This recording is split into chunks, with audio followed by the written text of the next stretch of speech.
نبی پاک علیہ السلام نے فرمایا 3 بندے ہیں اللہ پاک انہیں دیکھ کر مسکراتا اور کیا ہوتا ہے فرمایا اور بہت خوش ہوتا ہے۔ اب وہ 3 بندے کون سے ہیں چیک کر لیں ان میں ہیں کہ نہیں۔ فرمایا نمبر 1 وہ بندہ جو رات کو اٹھے بستر چھوڑے اچھی طرح وضو کرے پھر نماز پڑھنے کھڑا ہو جائے، اسے دیکھ کر اللہ پاک فرشتوں سے فرماتا ہے اے فرشتوں بتاؤ میرے بندے کو نیکی پر کس نے اکسایا ہے؟ فرشتے عرض کرتے ہیں مولا تو بہتر جانتا ہے۔ اللہ پاک فرماتا ہے ہاں میں جانتا ہوں مگر تم مجھے بتاؤ۔ فرشتے عرض کرتے ہیں اے مالک کریم تمہیں اسے ایک چیز یعنی جہنم کا خوف دیا ہے، یہ اس سے ڈرتا ہے۔ اے اللہ تمہیں اسے ان کو ایک چیز جنت کی امید دلائی ہے، یہ اس کی امید رکھتا ہے۔ اے اللہ یہی خوف اور امید ہے جس نے اسے رات کی نیند قربان کر کے تیرے حضور کھڑے ہونے پر ابھارا ہے۔ اب اللہ پاک فرماتا ہے اے فرشتوں گواہ ہو جاؤ جس چیز سے ڈرتا ہے یعنی جہنم سے ڈرتا ہے میں نے اپنے اس بندے کو اس سے امن بخشا، اور جس کی امید رکھتا ہے یعنی جنت کی میں نے جنت اس پر واجب کر دی۔ رات اٹھ کر جب دنیا سوئی ہو بندہ اٹھ کر تہجد کی نماز ادا کرے، اللہ کی بارگاہ میں آنسو بہائے، اللہ فرشتوں کے سامنے گویا فخر فرماتا۔ دوسرے نمبر پر سنو اور دوسرا وہ شخص جو حق و باطل کی لڑائی میں شریک ہوا ثابت قدم رہا یہاں تک کہ شہید ہو گیا، یا اللہ پاک نے اسے فتح عطا فرمائی، اللہ اس بندے کو دیکھ کر بھی مسکراتا ہے۔ جہاد کرنے والے مجاہدین یا تو شہید ہو جائے یا غازی ہو کر لوٹے اللہ کی رضا کے لیے، اللہ کی رحمت ان پر بھی چھما چھم برستی ہے۔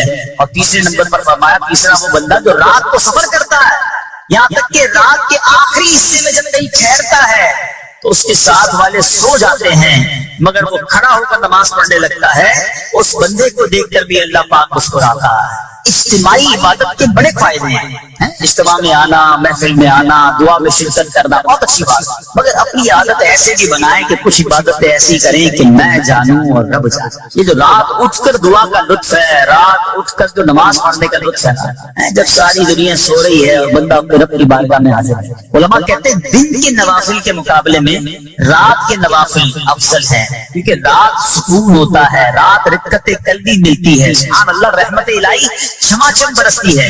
ہمیں کیا کرنا ہے کہ رات تہجد کی نماز کی عادت ڈالے۔ رمضان میں بن گئی تھی نا، ساری کے لیے اٹھتے تھے تو لوگ تہجد پڑھتے تھے، اللہ کرے کہ یہ عادت بن جائے، کبھی کبھی اگر ہر روز نہیں ہو سکتا تو بس کبھی کبھی کرے۔ اچھا اگر ایسی کوئی عبادت ہو بھی جائے نا تو سب کو بتائے نا کہ رات اٹھا تھا تو جناب دعائیں بھی کی تو آنسو بھی بہائے، نہیں کبھی کبھی ایسا کیا کرو کہ میں جانوں اور رب جانے، اللہ سے باتیں کیا۔ میں آپ کو صحیح بتاؤں، آپ مجھے ایک بات بتا، یہ تو آپ نے سن کے لیا کہ اللہ کی رحمت کس قدر برستی ہے اس پر۔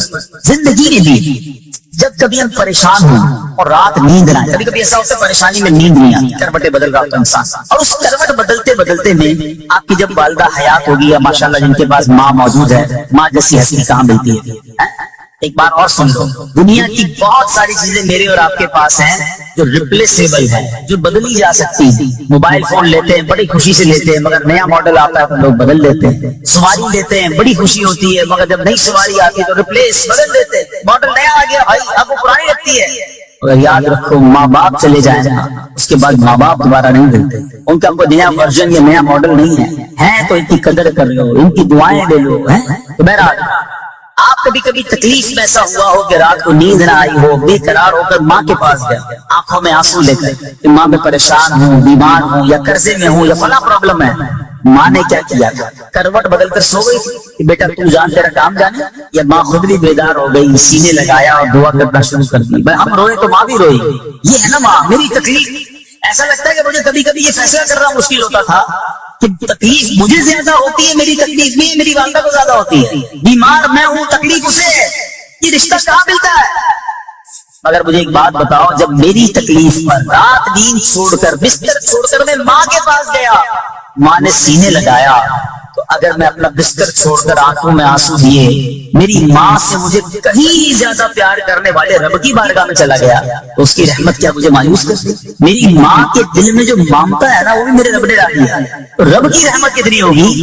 کبھی کبھی اللہ کی بارگاہ میں رات کے سپہر حاضر ہوا، جو پرابلم ہے آپ کی، جو مشکل ہے آپ کی، آپ یقین کریں، آپ اللہ کی بارگاہ میں تہجد کے وقت رات کے آخری پہر آنسو بہائیں، دعائیں کریں، نوافل پڑھیں، پھر دیکھیے آپ کے دل کو تسلی کیسے ہوتی ہے، آپ کا ایمان تازہ ہو جائے گا، اور آپ نے دیکھا کہ ایسے وقت عبادت کرنے والوں سے رب کتنا راضی ہوتا ہے۔ اللہ کرے یہ بات ہمیں سمجھ آ جائے۔ اسی طرح عظیم صحابی حضرت عبداللہ ابن مسعود رضی اللہ عنہ سے روایت ہے، پیارے آقا مکی مدنی مصطفیٰ صلی اللہ علیہ وسلم نے فرمایا، ایک بندہ رات کو اٹھتا ہے، اچھی طرح وضو کرتا ہے، پھر اللہ پاک کی حمد کرتا ہے، اس کی بزرگی بولتا ہے، اپنے نبی علیہ السلام پر درود پڑھتا ہے، قرآن کھول کر پڑھنا شروع کر دیتا ہے، یہ وہ بندہ ہے جسے دیکھ کر اللہ پاک مسکراتا ہے اور فرماتا ہے، دیکھو میرا بندہ عبادت کر رہا ہے جبکہ اسے میرے سوا کوئی نہیں دیکھ رہا۔ اللہ، یہ کاش ہمیں عادت مل جائے کہ ہم اکیلے میں عبادت کریں، انفرادی عبادت کریں، میں جانوں میرا رب جانے، کبھی تلاوت کریں، کبھی درود پڑھیں، کبھی دعائیں کریں، کبھی آنسو بہائیں، سبحان اللہ، اس کا بڑا ہی اور ہے۔ ہاں کبھی ایسا ہونا چاہیے، محفل میں عشق رسول کے عالم میں رو بھی پڑھتے ہیں، مدینے کی یاد ہو، نعت شروع ہو تو ہماری آنکھوں میں آنسو آ جاتے ہیں، یہ بھی اچھی بات ہے، مگر کبھی کبھی رات ایسی بھی ہونی چاہیے کہ دل میں ہو یاد تیری گوشئے تنہائی، دل میں ہو یاد تیری گوشئے تنہائی ہو، پھر تو خلوت میں عجب انجمن آرائی۔ کبھی زندگی میں ایسی راتیں بھی آنی چاہیے، وہ ہے نا، جاگ اٹھا اشکوں کا مقدر، عشق نبی میں روتے روتے کیسی گزری رات نہ پوچھو۔ کبھی کبھی ایسی رات بھی گزرنی چاہیے کہ آقا کی یاد میں آنسو بہ رہے ہوں، مدینے کی یاد میں، گھر والوں کو بھی پتہ نہ چلے، ہلکی ہلکی آواز میں کبھی نعت شریف لگا لیا کریں، کبھی مناجات لگا لیا کریں، ہم پتہ نہیں کیا دیکھتے دیکھتے سوتے ہیں۔ کاش انہی تصورات میں آنکھیں بند ہوں کہ میں سو جاؤں یا مصطفیٰ کہتے کہتے، میں سو جاؤں یا مصطفیٰ کہتے کہتے، کھلے آنکھ صلی علی کہتے کہتے۔ جو مدینے کے تصور میں سوتے نا پھر خواب میں زیارت بھی کر لیتے ہیں۔ خواب کا ایک فنامنا یہ بھی ہے، آپ جس چیز کے بارے میں سوچتے ہوئے سوتے ہیں عموماً گندی باتیں دیکھ کر، گندی چیزیں دیکھ کر سوتے ہیں، پھر ایسے ڈراؤنے خواب بھی آتے ہیں، انہیں ٹینشن بھی آتی ہے۔ فلموں میں بھی باردار دیکھی، خواب میں بھی لڑائی جھگڑے دیکھ رہے ہیں۔ جو مدینے کی یادوں میں سو رہا ہے، جو باوضو سو رہا ہے، جو اللہ کا ذکر کر کے سو رہا ہے، جو نوافل پڑھ کے سو رہا ہے، پھر دیکھو خواب میں بھی کہاں کہاں کی سیر کرے گا انشاءاللہ۔ تو اپنی خلوتوں کو اچھا کریں، اپنے اکیلے وقت کو بھی خوبصورت کریں، آنسو بہائیں، اور سبحان اللہ تہجد پڑھنے والوں کے چہروں پر نور بھی آ جاتا ہے۔ ہاں یہ الگ نعمت انہیں ملتی ہے، اللہ نصیب فرما دے۔ اچھا ایک اور خوبصورت کا اللہ کریم جنہیں دیکھ کر مسکراتا ہے، فرمایا حضرت ابو سعید خدری رضی اللہ عنہ فرماتے ہیں، رسول ذیشان مکی مدنی سلطان صلی اللہ علیہ وسلم نے فرمایا، تین بندوں کو دیکھ کر اللہ پاک مسکراتا ہے، وہ قوم جو نماز میں صفیں سیدھی کرتی ہے، اور وہ بندہ جو اللہ پاک کی راہ میں جہاد کرتا ہے، تیسرا وہ بندہ جو رات کے اندھیرے میں عبادت کرتا ہے، انہیں دیکھ کر اللہ پاک مسکراتا ہے۔ جہاد والی بات اور رات والی عبادت کی بات تو ہو گئی، اب اس میں نئی بات سیکھنے کو ملی، صفیں درست کرنے والی۔ اب روز نماز پڑھ رہے ہیں، صفیں درستی کر رہے ہوتے، امام صاحب کہہ کے تھک جاتے ہیں، کاندھے سے کاندھا ملائیں، صفوں کو سیدھا کریں، صفوں کو سیدھا کرنے والوں کو دیکھ کر رب کی رحمت مسکراتی ہے، رحمت برستی ہے۔ اب یہ کتنا آسان کام ہے، مگر اس کی طرف بھی توجہ نہیں ہوتی ہے۔ یاد رکھیے کہ صفیں سیدھی کرنا یہ بڑی نیکی ہے، اور اللہ کرے کہ ہم اس پر عمل کرنے والے بنے، اور صفیں درست کرنا ترک واجب ناجائز اور گناہ ہے۔ سیدھی صفیں نہیں کرتے، نہیں ناجائز کرتے ہیں، گناہ کرتے ہیں۔ صف درست نہ کرنے سے نماز ناقص رہ جاتی ہے، اور یہ بعض اوقات لوگ کہتے ہیں یار ہمیں اس نماز میں وسوسے بہت آتے ہیں، روایتوں میں آتا ہے صف درست نہ کرنا نماز میں وسوسے آنے کا سبب ہے۔ صفیں ٹھیک نہیں ہوگی نا، عجیب عجیب سی باتیں دماغ میں آئیں گی۔ کیوں؟ حدیث پاک میں آتا ہے شیطان تمہارے درمیان بھیڑ کے بچے کی طرح گھس جاتا ہے، شیطان سبوں میں گھس جاتا ہے۔ صف سیدھی نہ کرنے میں چہرہ بگڑنے کا اندیشہ ہے۔ اب ذرا غور کر لیجیے یہ کتنا ضروری ہے۔ قرآن کریم میں ایک سورت ہے سورہ صافات، اس مبارک سورت کی پہلی آیت میں اللہ پاک نے فرمایا والصافات صفا، ان کی قسم جو باقاعدہ صفیں باندھے ہوئے ہیں۔ حضرت عبداللہ بن مسعود فرماتے ہیں یہاں صفیں باندھنے والوں سے مراد فرشتے ہیں۔ حضرت جابر بن سمورہ رضی اللہ عنہ فرماتے ہیں ایک دن پیارے آقا مکی مدنی مصطفیٰ صلی اللہ علیہ وسلم تشریف لائے اور فرمایا تم ایسے صف کیوں نہیں بناتے؟ جیسے فرشتے سب بناتے ہیں. ہم نے عرض کی یا رسول اللہ صلی اللہ علیہ وسلم فرشتے کیسے سب بناتے ہیں؟ فرمایا پہلے اگلی صف مکمل کرتے ہیں اور خوب مل کر کھڑے ہوتے ہیں. سبحان اللہ، مبارک ہو مسلمانوں کو، صفیں سیدھی کرتے ہیں، اچھی طرح کاندھے سے کاندھا ملاتے ہیں، گویا یہ فرشتوں کا کام کر رہے ہیں، فرشتوں والا کام کر رہے ہیں. تفسیر طبری میں ہے فاروق اعظم رضی اللہ عنہ کا یہ معمول تھا، جب نماز پڑھانے لگتے تو نمازیوں کو فرماتے صفیں سیدھی کر لو، اے فلاں ذرا آگے ہو جاؤ، اے فلاں اگر پیچھے ہو جاؤ. پھر فرماتے بے شک اللہ پاک تمہیں فرشتوں کی طرح دیکھنا پسند فرماتا ہے. تو صفیں سیدھی رکھنا یہ فرشتوں کا انداز ہے اور اللہ کی رحمت خوب برستی ہے، گویا رب مسکراتا ہے انہیں دیکھ کر. ایک عورت حضرت سیدنا حسن بصری رحمۃ اللہ تعالی کے پاس آئی اور کہا کہ اے شیخ میری لڑکی فوت ہو گئی ہے، میں اسے خواب میں دیکھنا چاہتی ہوں. حضرت حسن بصری رحمۃ اللہ تعالی نے فرمایا کہ 4 رکعت نفل اس طرح ادا کرو کہ ہر رکعت میں سورہ فاتحہ ایک مرتبہ اور سورہ تکاثر الہاکم التکاثر، یہ پوری جو سورت ہے یہ ایک مرتبہ پڑھو، اور یہ نماز عشاء کی نماز کے بعد پڑھ کر پہلو کے بل پیارے آقا علیہ السلام پر درود پڑھتے ہوئے سو جاؤ یہاں تک کہ تمہیں نیند آ جائے. اس عورت نے اپنی مرحوم بیٹی کو خواب میں دیکھنے کے لیے یہی عمل کیا، یہی فارمولہ اپنایا، یہی وظیفہ اپنایا. اس عورت نے خواب میں کیا دیکھا؟ ماں اپنی بیٹی کو تکلیف میں نہیں دیکھ سکتی. اب اس عورت نے خواب میں دیکھا کہ اس کی بیٹی عذاب میں گرفتار ہے، گندک کا لباس اس کا پہنا ہوا ہے، ہاتھ بندھے ہوئے ہیں اور پاؤں میں آگ کی زنجیریں. اب جب یہ عورت بیدار ہوئی تو بہت افسردہ، ظاہر ہے ماں اگر اپنی بچی کو عذاب میں دیکھ لے تو کون سی ماں سکون میں ہوگی. حضرت حسن بصری رحمۃ اللہ تعالی کے پاس آئی اور آ کر کہا کہ حضور میری بیٹی تو عذاب میں ہے. آپ نے فرمایا کچھ مال صدقہ کرو. اب کہتے مال صدقہ کرو، امید ہے کہ اللہ عز و جل اسے معاف فرما دے گا. حضرت حسن بصری رحمۃ اللہ تعالی اسی رات سوئے. ایک دن کے بعد آپ آرام کر رہے ہیں، آپ نے عالم خواب میں خود کو جنت کے باغ میں دیکھا. ایک خوبصورت تخت پر ایک حسین و جمیل عورت بیٹھی ہوئی تھی، سر پر نور کا تاج سجا ہوا ہے. کہنے لگی اے حسن کیا آپ مجھے نہیں جانتے؟ حضرت حسن بصری رحمۃ اللہ تعالی نے فرمایا کہ نہیں میں تو نہیں جانتا.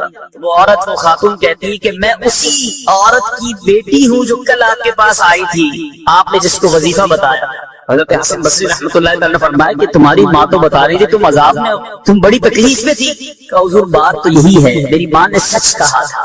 آپ نے پوچھا پھر یہ مقام کیسے ملا؟ آج تو جنت کی نعمتیں تمہارے ساتھ. اس لڑکی نے کیا کہا؟ بڑی زبردست بات ہے. کہتی ہے کہ ہم 70,000 افراد تھے جو عذاب میں مبتلا تھے، مگر ایک نیک آدمی ہمارے قبرستان سے گزرا، اس نے سرکار دو عالم صلی اللہ تعالی علیہ وسلم پر درود پڑھا اور اس کا ثواب ہمیں پہنچایا.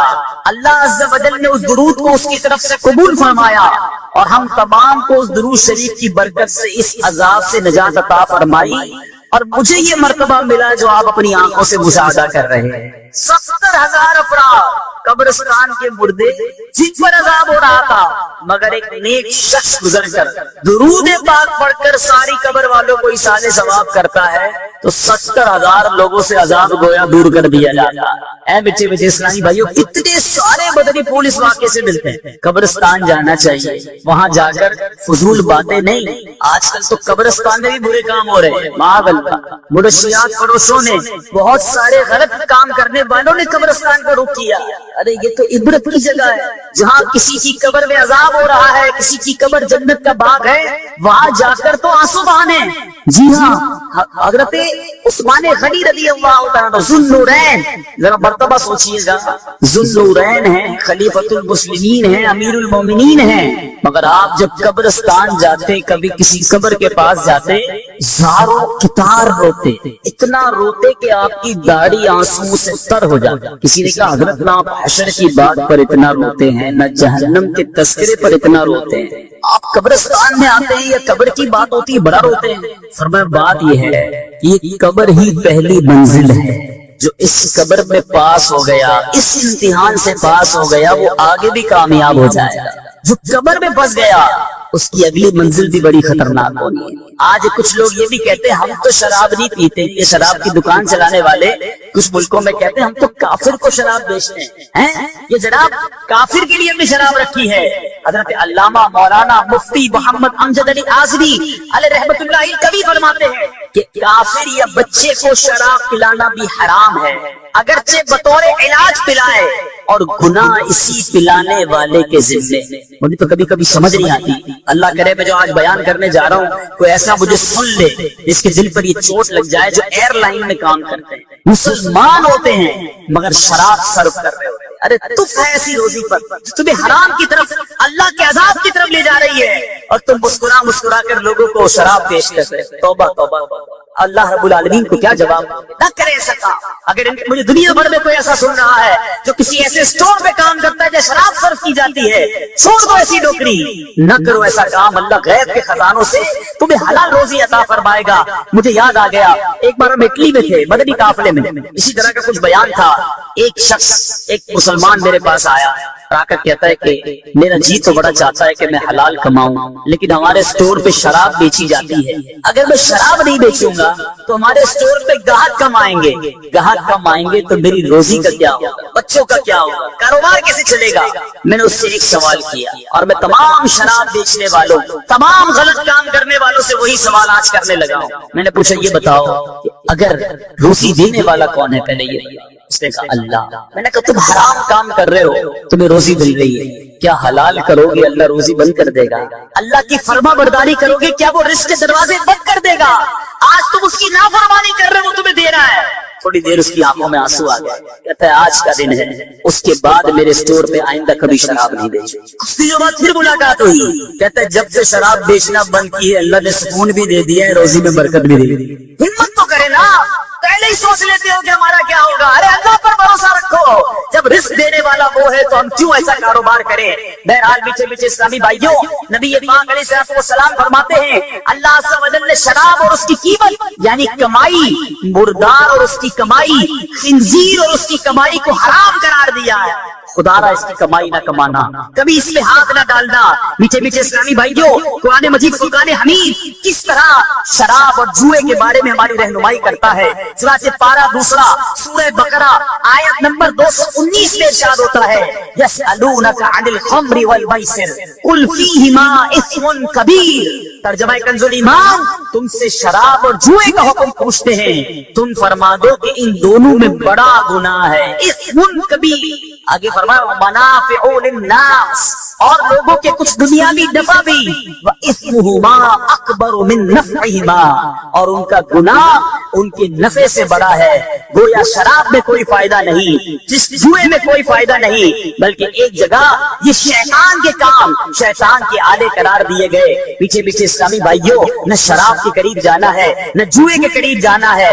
آج طرح طرح کے طریقے سے جوئے کھلائے جا رہے ہیں، پرچی کے نام پر، شطرنج کے نام پر، کرکٹ کے نام پر، شرطوں کے نام پر۔ آج بندہ کہتا ہے جناب ٹیلی فون کرتا ہوں اور اپنے پیسے لگا دیتا ہوں، تھوڑی دیر میں پیسے کما لیتا ہوں۔ اے میرے بیچ اسلامی بھائیوں، یہ حرام، یہ جہنم میں لے جانے والا کام ہے۔ یاد رکھنا جوئے کی کمائی بھی حرام ہے، اور ہم نے کئی جواریوں کے گھر بکتے دیکھے، کئی جواریوں کو تباہ و برباد ہوتا دیکھا۔ ارے نہ بھی ہوئے تباہ، کروڑ پتی بھی بن گئے، تو یہ پیسے تمہیں جہنم میں لے جائیں گے۔ یہ دنیا میں چھوڑ کر جاؤ گے تو آخرت میں عذاب کا باعث بنیں گے۔ ہمیں یہ حرام کی روزی نہیں چاہیے، خدا را توبہ کر لیجئے، جوئے کے قریب بھی نہ جائیے۔ ہمیں حلال اور فقط حلال روزی کمانی ہے۔ نبی پاک علیہ الصلوۃ والسلام شب معراج، میرے آقا جب آسمانوں کی طرف تشریف لے گئے تو پیارے آقا علیہ الصلوۃ والسلام کی خدمت میں 2 پیالے پیش کیے، ایک دودھ کا، دوسرا شراب کا، چوائس دی گئی۔ نبی پاک علیہ الصلوۃ والسلام ان میں سے کوئی ایک پسند فرما لے۔ میرے آقا علیہ الصلوۃ والسلام نے دودھ کو پسند فرمایا، تو عرض کی گئی آپ علیہ الصلوۃ والسلام نے فطرت کو پسند فرمایا ہے، کیونکہ اگر آپ شراب کو پسند فرماتے تو آپ کی امت گمراہی کا شکار ہو جاتی۔ نیچے نیچے اسلامی بھائی، اور نبی پاک علیہ الصلوۃ والسلام نے شراب کی طرف گویا ہاتھ بھی نہیں بڑھایا اور دودھ کو پسند فرما کر فطرت کو پسند فرمایا۔ مگر آج ہمارا حال کیا ہے؟ آپ کو پتہ ہے شراب ہمارے صحابہ بھی پیتے تھے، جب شراب کی حرمت نازل نہیں ہوئی تھی نا، شراب نہ حرام قرار دی گئی، وہ پیتے تھے، لیکن کئی صحابہ اس وقت بھی نہیں پیتے تھے، لیکن چونکہ حلال تھی، مگر عادت ہونے کے باوجود جیسے ہی پتہ چلا کہ شراب حرام ہو گئی ہے، اللہ مکے کی گلیوں میں شراب کے برتن بہا دیے گئے، برتن توڑ دیے گئے، جس کے ہاتھ میں گلاس تھا اس نے توڑ دیا، ہاتھ میں بوتل تھی اس نے توڑ دیا، سارے برتن سے شراب بہا دی گئی۔ پیچھے پیچھے اسلامی بھائی جو سنیے، حضرت انس بن مالک رضی اللہ عنہ سے مروی ہے، آپ فرماتے ہیں ہمارے پاس آگ کے بغیر کچی کھجوروں کی بنی ہوئی شراب تھی، میں فلاں فلاں کو شراب پلا رہا تھا، ایک شخص آیا اور اس نے بتایا کہ شراب حرام ہوگی، ابھی آ کر بتاتا ہے شراب پلا رہے ہیں، کہتے ان سب نے مجھ سے کہا اے انس یہ مٹکوں کو انڈیل دیجیے، اب شراب نہیں پینی، حرام ہو گئی، اب نہیں پینی۔ آپ فرماتے ہیں کہ معلوم ہونے کے بعد صحابہ کرام نے اس کے متعلق کسی سے کچھ نہ پوچھا اور نہ ہی شراب کی طرف دوبارہ دیکھا۔ کیسے لوگ پتا چل گیا منع نہیں چلے گی، آج ہم کو پتا ہے حرام مگر پھر بھی شراب نہیں چلے، اور شرابی کیسا عجیب شخص ہے، آپ کو جو یہ معاشرے میں رہتا ہے اسے پتا ہے کہ شراب پینے والے کو ہوش ہی نہیں رہتا۔ حضرت عبداللہ بن عمرو بن عاص رضی اللہ عنہ فرماتے ہیں میں نے اللہ عز و جل کے پیارے حبیب صلی اللہ تعالی علیہ وسلم سے شراب کے متعلق پوچھا، پیارے آقا نے فرمایا یہ سب سے بڑا گناہ اور تمام برائیوں کی جڑ ہے، شراب پینے والا نماز چھوڑ دیتا ہے اور بعض اوقات اپنی ماں، خالہ اور پھوپھی سے بھی بدکاری کا مرتکب ہو جاتا ہے، اس سے پتہ ہی نہیں چلتا نا کہ ماں ہے، بہن ہے کہ کون ہے، شراب کے نشے میں جو بے حیائی چاہے وہ کر ڈالتا ہے، اور ایسے کئی معاملات پتہ چلتے ہیں کہ کوئی عورتوں پہ ظلم کر رہا ہوتا ہے، کوئی انہیں گالیاں نکال رہا ہوتا ہے، اس کو اپنا پتہ نہیں ہوتا کہ ہمارا کیا حال ہے، حالانکہ پیچھے اسلامی بھائیوں شرابی جو ہے نا اس کی وجہ سے اس کے خاندان کی بھی بے عزتی ہو رہی ہے، اس کا بچہ الگ جس سے ڈیمورلائز ہو رہا ہوتا ہے کہ میرا باپ شرابی۔ میں پچھلے دن ایک جگہ گیا، مجھے بتایا کہ ہمارے یہاں اتنی شراب پی جاتی ہے، پاکستان کے ایک علاقے کی بات ہے کہ ایک بندے کو کہتا ہے میں نے اپنی آنکھوں سے دیکھا جو اپنے 5 سال کے بچے کو شراب پلا، خود پیا اور اب نشے میں اپنے بچے کو شراب پلا۔ مجھے بتائیے کہ ایسے بچے کیسے بڑے ہوں گے جو باپ کی شفقت سے محروم ہیں، باپ سے جب ملتا ہوگا گالیاں ملتی ہوں گی، ڈانٹ ڈپٹ ملتا ہوگا، بیوی الگ پریشان، ماں باپ الگ پریشان، یہ شراب ہے ہی چیز ایسی جو پورے گھر کا نظام برباد کر دیتی ہے، اور کئی لوگ اپنی ساری کمائی اس نشے کے اندر ڈال دیتے ہیں۔ صرف شراب کی بات نہیں کرتا، آج ہیروئن کے نام پر، چرس کے نام پر، نہ جانے منشیات کے نام پر ہمارے نوجوانوں کو کدھر لگا دیا گیا، صحت الگ برباد ہو گئی اور جہنم میں جانے والا کام الگ ہو رہا ہے۔ خدا را آج آئے ہو اس اجتماع میں آپ کے آگے ہاتھ جوڑتا ہوں، شب برات سب کی بخشش ہوگی، شرابی نہیں بخشا، اللہ کے واسطے چھوڑ دو۔ میں آپ کو بتاتا ہوں میرے رب کی جنت کیسی ہے، شراب پینی ہے نا تھوڑا صبر کر لو، اللہ نے جنتیوں کے لیے جنتی شراب تیار کر رکھی، ہم پیئیں گے شراب انشاءاللہ، مگر وہ شراب پیئیں گے جس کو شراب طہور کہا گیا، جس کو پاکیزہ شراب قرار دیا گیا۔ سبحان اللہ۔ پیچھے پیچھے اسلامی بھائیوں ابھی میں آپ کو جنتی شراب کے بارے میں بتاتا ہوں، لیکن ایک دل ہلا دینے والی صحابہ کرام کا قول سنیں۔ میرے بزرگ بیٹھے اپنی بچی کا رشتہ کرتے وقت ہم کیا چیک کرتے ہیں؟ لڑکا کماتا کتنا ہے، رہتا کدھر ہے، دکھتا کیسا ہے، بس 3-4 چیزیں، زیادہ زیادہ خاندان پوچھ لیا، کبھی یہ پوچھا کہ نماز پڑھتا ہے کہ نہیں پڑھتا، کہیں شراب تو نہیں پیتا، کہیں برے دوستوں میں تو نہیں بیٹھتا۔ سنو صحابہ کرام کا قول ہے جس نے اپنی بیٹی کو کسی شرابی کے نکاح میں دیا گویا اس نے اپنی بیٹی کو بدکاری کے لیے پیش کیا۔ آج کوئی نہیں سوچتا، آج ہمارے نزدیک گناہ وہ برے ہیں جو لوگوں کے نزدیک برے ہیں۔ ارے لوگ کیا کہیں گے کہ شرابی کو بیٹی دے دی، جواری کو بیٹی دے دی، اس لیے، ورنہ برے دوستوں میں بیٹھنے والے کو کون چیک کرتا ہے؟ ارے اپنی بیٹی کا رشتہ کر رہے ہو، دیکھو جس کے ہاتھ میں آپ بیٹی کا رشتہ دے رہے، کل وہ آپ بیٹی کے بچوں کا باپ بھی بننا ہے، باپ کیسا ہوگا؟ اگر وہ حرام روزی لا کر کمانے والا ہے تو پورے گھر کو برباد کر دے گا نا۔ کبھی شرابی سے رشتہ بھی نہ کرے اور شراب پینے والا بھی اللہ کے واسطے توبہ کرے۔ پیچھے پیچھے اسلامی بھائیوں نبی پاک کا ایک اور فرمان سنیے، دل دہلانے والا بیان، نہ شرابیوں کے ساتھ بیٹھو، میرے آقا کہتے ہیں نہ شرابیوں کے ساتھ بیٹھو، نہ ان کے بیمار ہونے پر عیادت کرو اور نہ ہی ان کے جنازوں میں شرکت کرو۔ شراب پینے والا بروز قیامت اس حال میں آئے گا کہ اس کا چہرہ سیاہ ہوگا، اس کی زبان سینے پر لٹک رہی ہوگی، تھوک بہ رہا ہوگا اور ہر دیکھنے والا اس سے نفرت کرے۔ اب غور کریں کیا شرابی کی جس کو آپ کہیں کہ بدقسمتی ہے، نبی پاک فرماتے نہ بیٹھو، نہ سلام کرو، نہ عیادت کرو، نہ جنازے میں جاؤ۔ کیا ہم ایسے بنیں گے؟ نہیں، انشاءاللہ ہم رب کی رضا کر کے کام کرنے والے بنیں گے، کبھی بھی زندگی میں شراب کے قریب بھی نہیں جائیں گے۔ زور سے نیت کریں انشاءاللہ کبھی بھی قریب نہیں جائیں گے۔ پیچھے پیچھے اسلامی بھائیوں یہاں ایک اور کام کرتے ہیں، اب شراب کے نام کو چینج کر کے عجیب عجیب نام آ گئے، نہیں جناب یہ شراب نہیں تو وسکی ہے، یہ جناب برانڈن ہے، پتہ نہیں کیا کیا نام رکھے ہوئے، برانڈی ہے، چیمپئن ہے، اب تو پتہ نہیں کوئی کہتے یہ سوڈا ہے۔ یاد رکھیے کہ کوئی بھی گدھے کو گھوڑا بنانے کی کوشش کرے گدھا گدھا ہی ہوتا ہے، شراب کا نام تبدیل کرنے سے شراب تبدیل نہیں ہونی۔ ہاں میرے پیچھے اسلامی بھائیوں آج سے صدیوں پہلے دیکھو میرے آقا کی غیب کی خبریں، صدیوں پہلے میرے آقا نے فرمایا میری امت کے کچھ لوگ شراب کا نام تبدیل کر کے اسے پیئیں گے۔ میرے آقا نے اس وقت فرمایا ان کے سروں پر آلات موسیقی بجائے جائیں گے، ان کے سروں پر آلات موسیقی بجائے جائیں گے اور گانے والی لونڈیاں گائیں گی، اللہ عز و جل ان کو زمین میں دھسا دے گا اور بعض کو بندر اور خنزیر بنا دے گا۔ اللہ کے حبیب علیہ السلام نے کتنا پہلے میں شراب سے بچایا، کتنی باتیں ہمیں ارشاد فرما گئے، مگر آج ہم ہیں کہ عمل نہیں کرتے۔ اب آؤ میں بتاتا ہوں میرے رب کی جنت کیسی، کیوں یہ گندی شراب، کیوں یہ اللہ کو ناراض کرنے والا کام کرے۔ ارے شب برات اگر بخشش ہو گئی رب راضی ہو گیا، پھر دیکھو کیا کیا ملنا ہے، سبحان اللہ۔ پہلے آؤ میں آپ کو بتاؤں جنت کا موسم کیسا، بڑی گرمی لگ رہی ہے نا، سنو میں آپ کو بتاتا ہوں، بڑے بڑے ایئر کنڈیشن میں رہنے والوں سنو، آج دنیا کے ٹھنڈے موسم کو یاد کرتے ہو کہ جناب گرمیاں ٹھنڈے علاقوں میں گزارنی چاہیے، سردیاں گرم علاقوں میں گزارنی چاہیے۔ آؤ رب کی جنت کی تیاری کرتے، قرآن کہتا ہے لا یرون فیہا شمسا ولا زمہریرا، ترجمہ کنز الایمان، نہ اس میں دھوپ دیکھیں گے نہ سردی دیکھیں گے، ٹھٹھر والی سردی بھی نہیں ہوگی، دھوپ بھی نہیں ہوگی، معتدل موسم ہوگا۔ جنت کے درخت کیسے ہوں گے آؤ میں بتاتا ہوں، ترمذی کی حدیث ہے، میرے آقا علیہ السلام فرماتے ہیں جنت میں ہر درخت کا تنا سونے کا ہے، سونے کے درخت ہوں گے، اور پھل کیسے ملیں گے، سڑ کر نہیں توڑنے پڑیں گے۔ آج تو پھل توڑنے کے لیے کسی کو چڑھانا پڑتا ہے، آج پتھر مارتے ہو تو پھل گرتا ہے۔ سنو قرآن کہتا ہے وَذُلِّلَتْ قُطُوفُهَا تَذْلِيلًا، ترجمہ کنز الایمان، اور اس کے گچھے جو ہوں گے جھکا کر نیچے کر دیے گئے ہوں گے۔ اس کی تفسیر میں علماء لکھتے ہیں اہل جنت جنت کے پھل بیٹھے ہوئے اور لیٹ کر کھا سکیں گے، یعنی وہ گچھے آٹومیٹکلی ان کے پاس آ جایا کرتے ہیں۔ ایسی نعمتیں رب نے تیار کر رکھی، جو آج شراب پیتے ہیں، جو آج معاذ اللہ گندی شراب پیتے ہیں۔ میٹھے میٹھے اسلامی بھائیوں اور مدنی چینل کے ناظرین، آؤ میں آپ کو بتاتا ہوں کہ جنت کی شراب کیسی ہوگی۔ اللہ تبارک و تعالیٰ نے جنت میں نہریں بنائی، جنت میں دودھ پانی اور شراب کی نہریں ہوں گی، سبحان اللہ۔ اور یہ شراب طہور، یہ پاکیزہ شراب ہوگی۔ لیکن کیا جنت میں موت بھی آئی؟ اتنی ساری نعمتیں ہیں جنت میں، لیکن نعمتوں کے بعد موت نہیں آنی۔ قرآن کہتا ہے لا یذوقون فیہا الموت الا الموتۃ الاولی، ترجمہ کنز الایمان، اس میں پہلی موت کے سوا پھر موت نہ چکھیں گے، ارے پھر موت بھی نہیں آنی۔ اور جنتی جتنے ہیں نا سارے کے سارے 30 سال کے ہوں گے، بوڑھے بھی نہیں ہوں گے، جوانی کے مزے بھی ہوں گے، کیوں ان برائیوں کی طرف جا۔ بہرحال پہلی حدیث کی طرف پھر آتا ہوں۔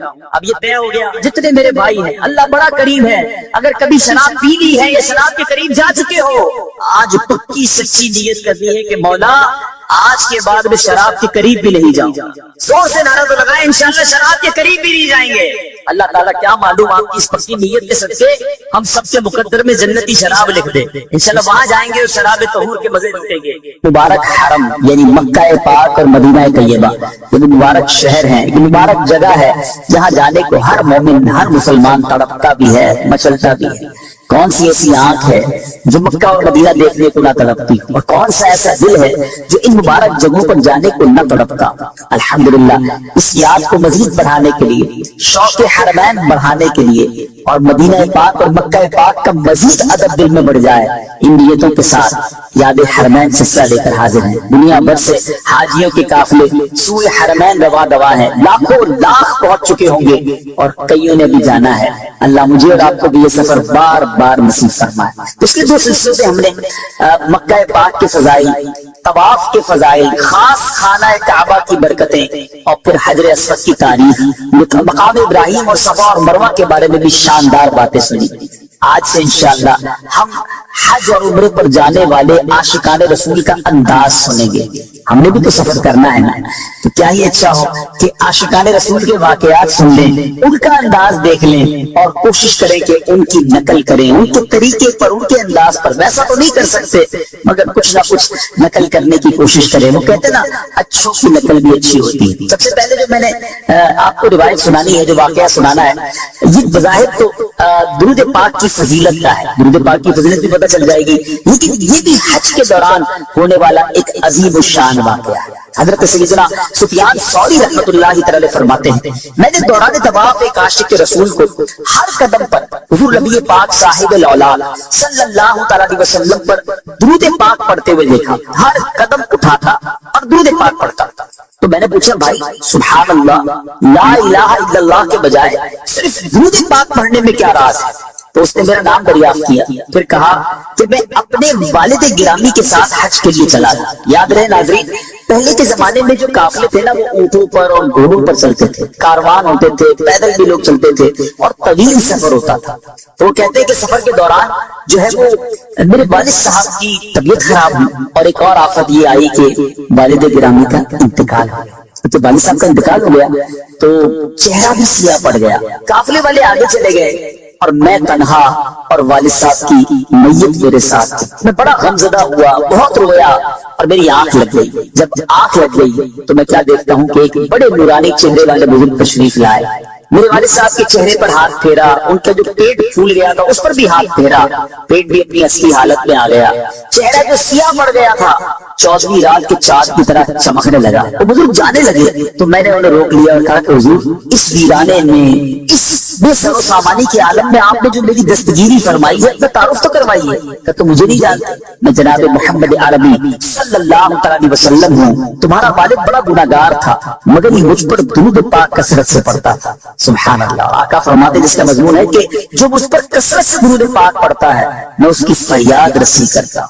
پھر اس شخص نے کہا میری آنکھ کھل گئی. جب میری آنکھ کھلی تو میں نے اپنے والد محترم کو دیکھا کہ ان کے چہرے پر نور ہے اور جسم بھی صحیح سلامت ہو چکا ہے. اللہ اکبر. وہ کہتا ہے بس یہ واقعہ دیکھ کر آیا تو اب ہر قدم پر درود ہی پڑھنا ہے. آقا پر درود پڑھنے سے بڑھ کر اور کیا وظیفہ ہو سکتا ہے؟ میرے بیچے ساتھی بھائیو, آپ کو بھی اور مجھے بھی چاہیے اگر مشکلوں سے بچنا ہے, پریشانیوں سے بچنا ہے, قدم قدم پر درود پاک پڑھتے رہیں. چلتے پھرتے اٹھتے بیٹھتے درود پاک پڑھتے رہیں. یقین کریں یہ درود پڑھنا مشکلوں سے, پریشانیوں سے, دکھوں سے, قرضوں سے, بے روزگاریوں سے, بہت ساری پریشانیوں سے انشاءاللہ بچائے گا.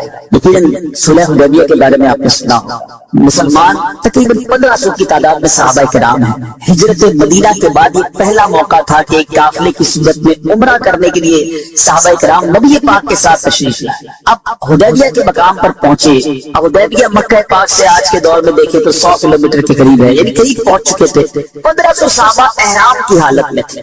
مگر اب یہ ارادہ تھا کہ عمرہ کرنا ہے, مگر یہ بھی خوف تھا کہ کفاران مکے میں انٹر ہونے دیں گے کہ نہیں, ہمیں موقع دیں گے کہ نہیں, کیونکہ بڑی تکلیف کے ساتھ یہ صحابہ مکے سے مدینے گئے تھے. اب ایک سفیر بنا کر سیدنا عثمان غنی رضی اللہ تعالیٰ عنہ کو مکے بھیجا گیا کہ وہ جا کے مذاکرات کرے اور یہ طے کروا لے, کسی طرح اجازت مل جائے کہ یہ صحابہ کرام نبی پاک کے ساتھ جو ہے وہ عمرہ کریں.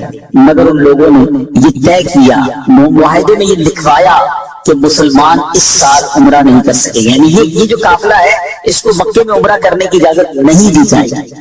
مگر حضرت عثمان غنی رضی اللہ عنہ چونکہ مکی گئے تھے, مکہ شریف پہنچ چکے تھے اور مذاکرات ہو رہے تھے, تو انہوں نے کہا اب آپ مکے آ گئے تو آپ طواف کر لیجئے, البتہ آپ کے قافلے والوں کو ہم طواف اور عمرے کی اجازت نہیں دیں گے. عثمان غنی رضی اللہ عنہ کے پاس موقع تھا, کعبہ سامنے تھا, طواف کر سکتے تھے, مگر عشق رسول نے یہ گوارا نہ کیا کہ چلا ہوں نبی پاک علیہ السلام کے ساتھ, ان کے قافلے کا ایک فرد ہوں تو اپنے آقا سے پہلے کیسے طواف کرتا. سیدنا عثمان غنی رضی اللہ تعالیٰ نے وہ کمال کا جواب دیا جو آج بھی سنہرے حروف میں تاریخ کی کتابوں میں درج ہے.